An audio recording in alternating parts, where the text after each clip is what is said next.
Mungu anakuambia basi sawa, mimi nimekusamehe. Anakuuliza baada ya kunywa mchuzi wa pweza ulikuwa unataka kwenda kufanya nini?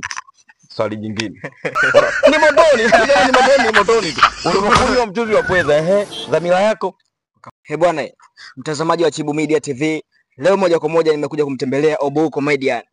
Nimekuja kumhoji machache alionayo atupe, maana kidogo hatujamwona kwenye game. Bwana Obu, mambo vipi? Shwari kama kawa. Poa, kwema kabisa. Mgudi mzee, vipi? Upo good? Kawaida.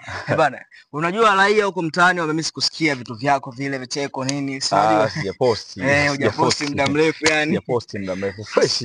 Hasa mwanangu imekuaje? Mbona kama vile umepotea kwenye game? Unajua shughuli ni nyingi. Sio kwamba kila siku lazima una shoot, unajua. Kazi ni nyingi sasa hivi, familia na nini, majukumu ndio sababu. Lakini tupo, tunaruka nao hivyo hivyo yani. Hivi una muda gani haujaposti kazi zako? Na kama muda miezi 2-3 vinafika hivyo. Hasa uone kama hiyo kikabla kuposti kazi na kuletea changamoto kwamba mashabiki zako labda wanahama pengine hivi. Ni kawaida lakini kama madini hapo. Madini hapo. Yani madini kama madini ninayo, kwa hiyo siwezi kufia kwa sababu najua kwamba huwa tunaendelea pale tulipoishia. So nikirudi kwenye game pale pale nilipoishia. Kama madini unayo, unaweza kutuonyesha basi kitu kimoja ili mashabiki zako hapo wanakutazama muda huu waangalie kwamba huyu bwana ni kweli bado ana madini, na watu ambao wanahitaji kufanya kazi na wewe wakiona madini yako lazima watakuita. Unajua madini hapa. Sasa sikiliza, leo ngoja niwape hii hapa. Unajua duniani hapa kuna watu ambao tumejipa nao, yani tushajipa nao kabla kwamba sisi tunaenda motoni. Yani toka duniani tumeshajichagulia kwamba sisi ni wa motoni na sio peponi. Natokea siku moja unakufa, unafika zako mbinguni, unakutana na Mungu. Mungu anakuambia mimi nimekusamehe dhambi zako zote, ila dhambi yako moja tu ndio itakupeleka motoni. Unamuuliza Mungu, dhambi gani?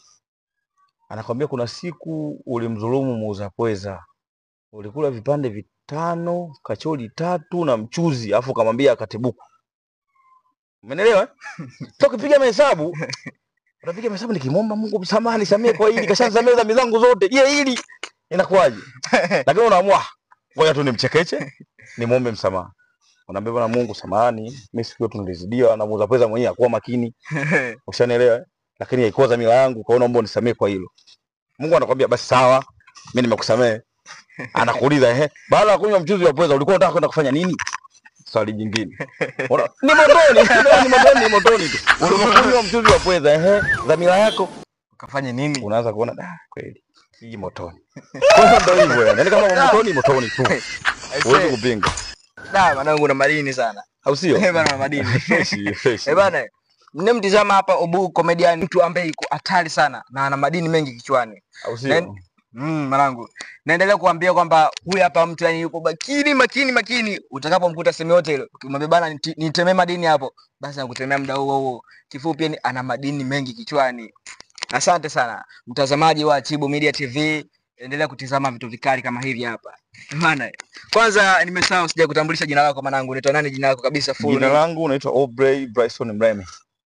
Lakini kwenye kazi ni Obu. Ndio maana kwenye ile Aubrey kuna O na B hivyo. Obu Comedian. Obu Comedian. Kwa ukinicheki YouTube ni Obu Comedian, Instagram hivyo natumia Obu Comedian. TikTok kila kitu ni Obu Comedian. Mwanangu shout out sana, shout out.